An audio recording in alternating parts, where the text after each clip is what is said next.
time in this country to confront what happened to indigenous peoples when Europeans came to this continent.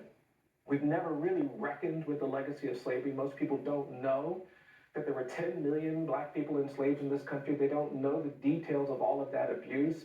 We haven't talked very much about the collapse of Reconstruction and how black people were disenfranchised for a century, how thousands of black people were pulled out of their homes and beaten and drowned and tortured on courthouse lawns in that era of lynching. We understand what Jim Crow was, but we don't actually understand the harm that decades of exclusion and humiliation. I was born in a community where black children could not attend the public schools.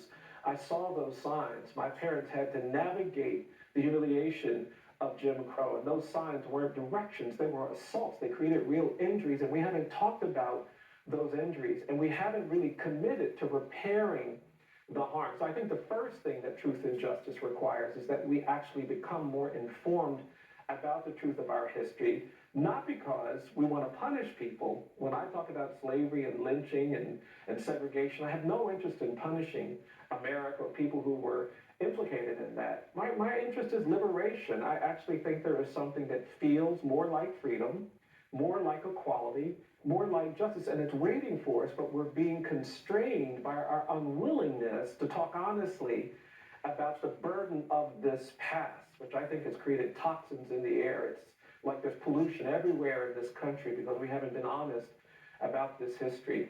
And I think that truth-telling can truly set us free.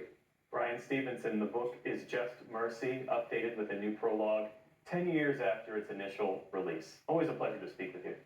And you too, thanks.